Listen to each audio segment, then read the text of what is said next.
Welcome back. I'm glad you made it. I promised you to give you insight into modern and effective leadership. Now, I would like to start with a story that changed my mind completely.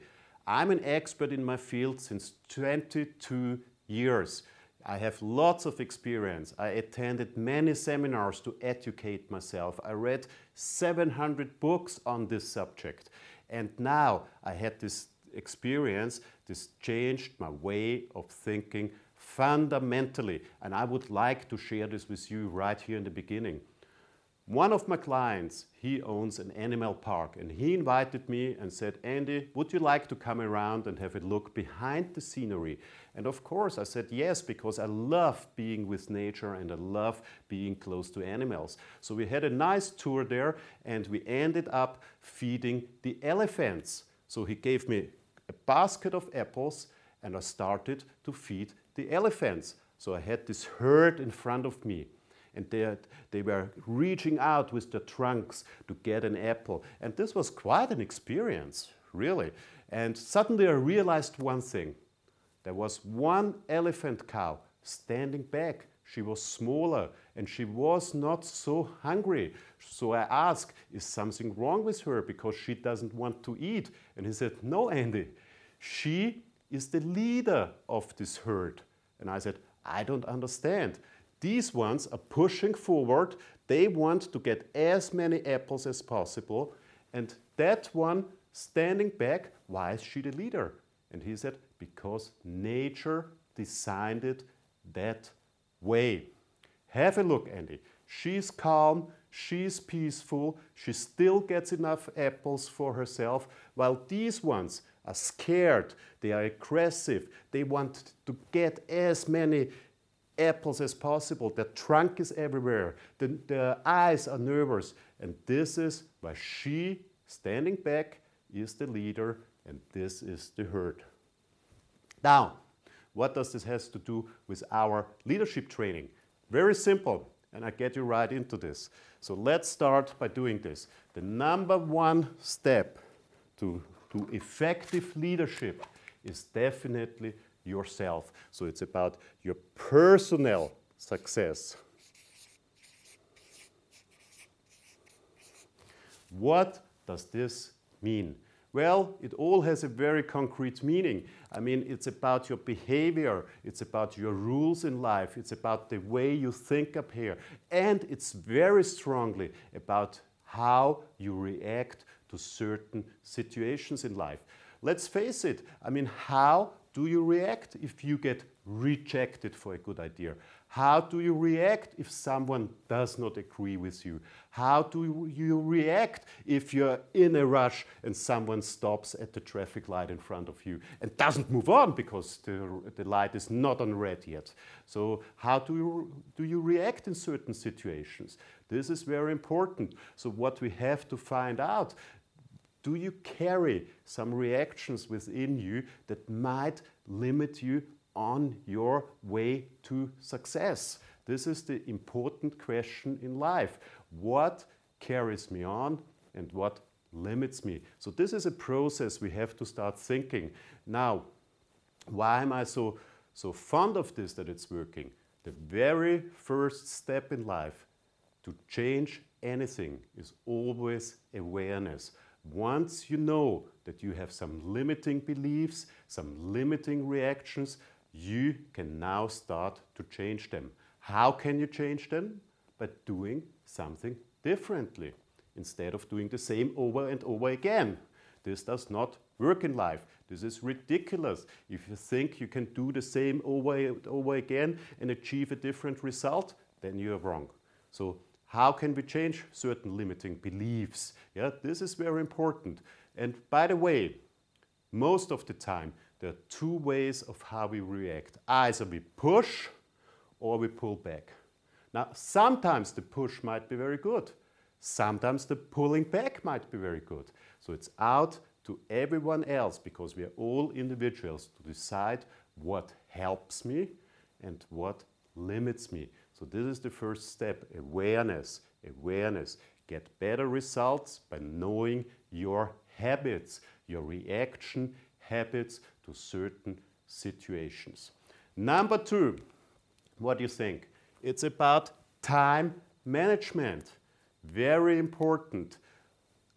All of us, even myself, we sometimes get caught up into our daily routines. Emails, meetings, reports, and so on and so on. Does this help you? Not at all. A true leader, what does he care for? He does his stuff, but it's not so high on his priority list. It's not so high. Yeah, we have to do the meetings, we have to do the reports, we have to do our emails. But the main priority is, whom do I have to meet in order to get a step further?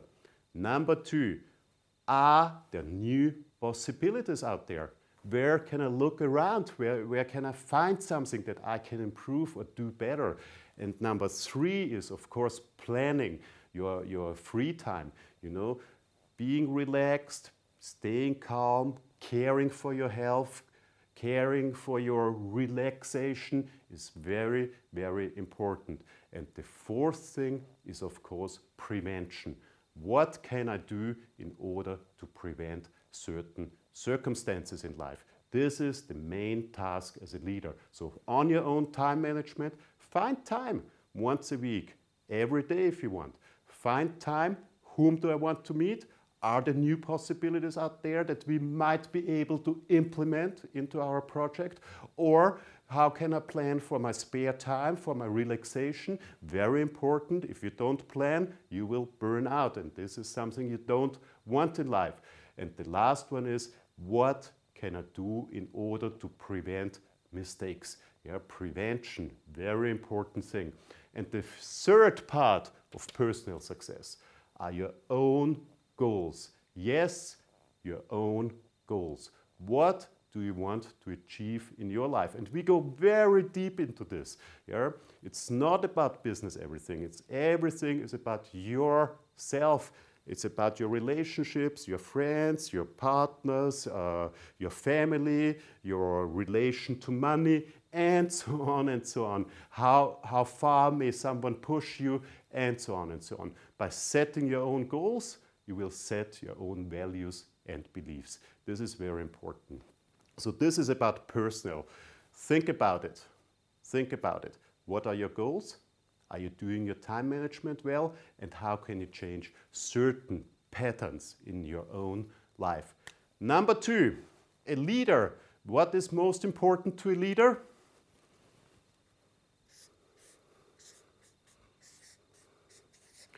That you have a team. You need people who want to follow you. You need team members. Now, what's the problem with team members? Well, if you incorporate, there's not much of a chance that you can decide whom you want in and whom you want out. Most of the time, you have to live with what you get. If you're self-employed, if you're starting up, of course you can design your own team. You can choose whom you take in. However, every person is an individual. Every person is different. And as a leader, our biggest task is to work with people whom we don't really know. So what is challenge number 1 in leadership? The big 5 for leading. Want to know them? Do you want to know the secret of the big 5 for leading? Okay, here we go.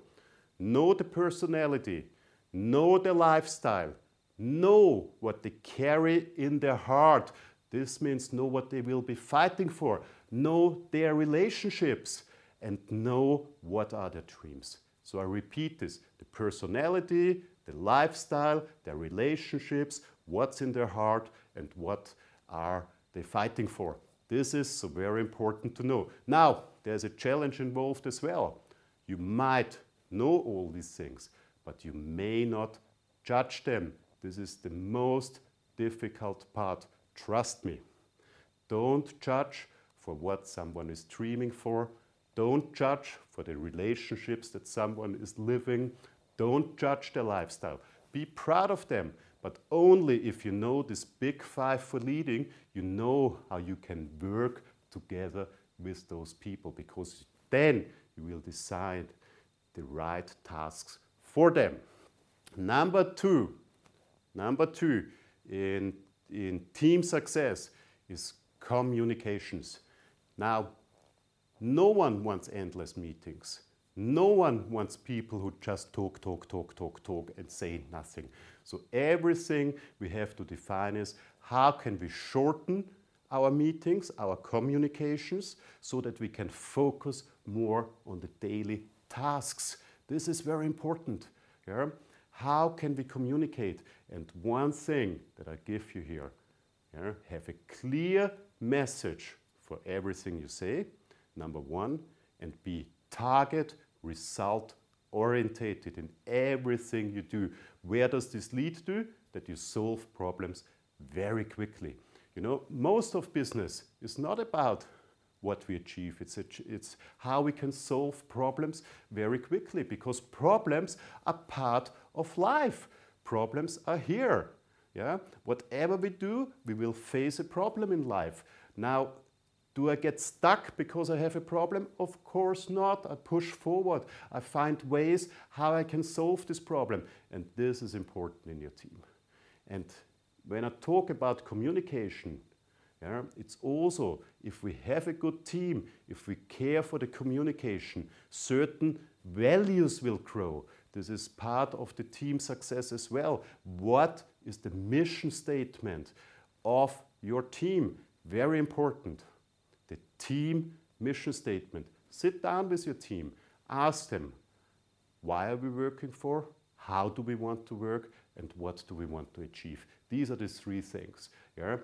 And once you've done this, always find time to celebrate. Yeah?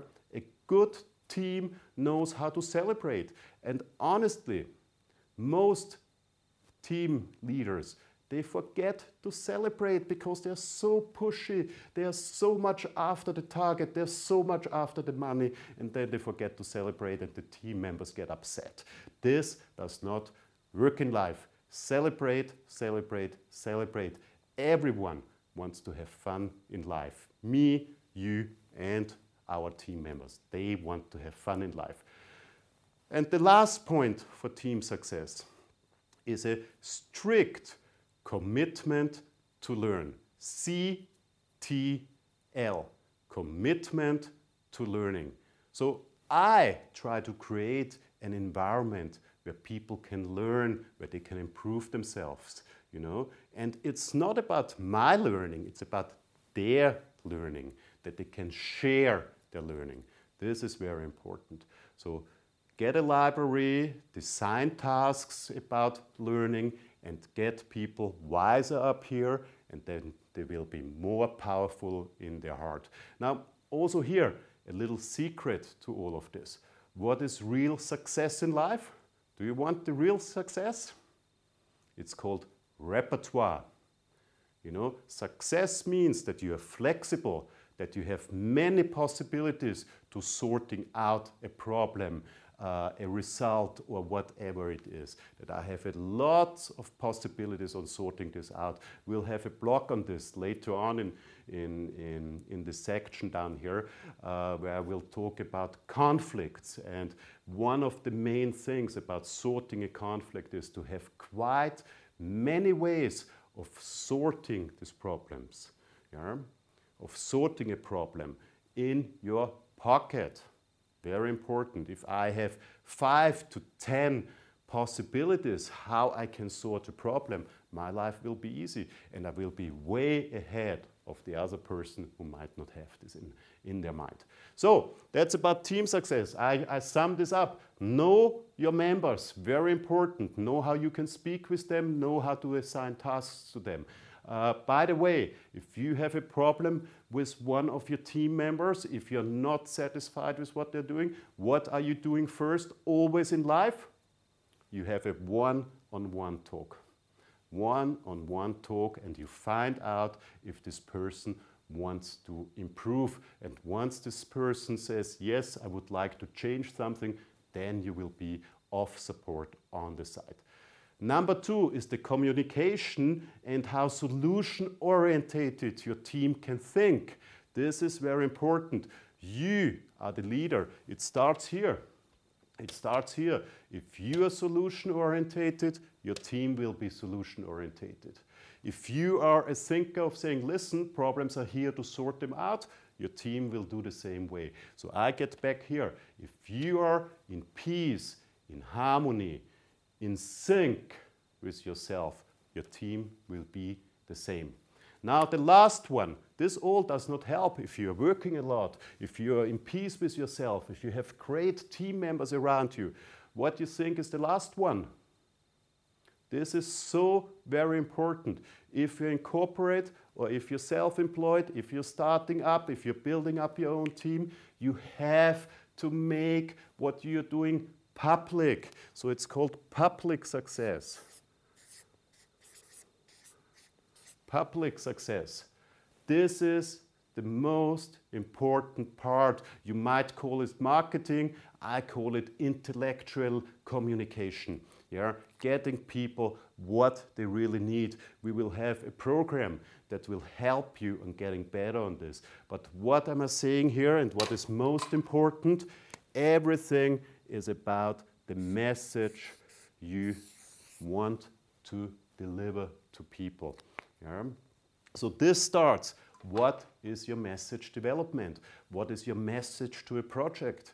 You know, there's a survey around and it says that 38% of all projects fail because of one thing.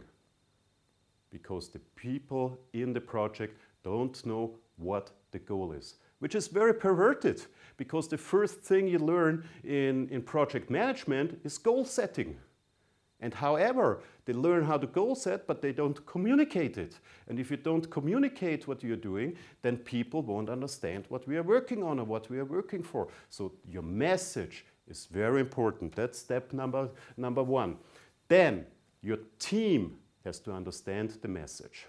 If your team doesn't understand the message, if they don't believe in this message, forget it. So it's all out to you again. So it starts here, it goes down to here, and then this is the easy piece of cake down here.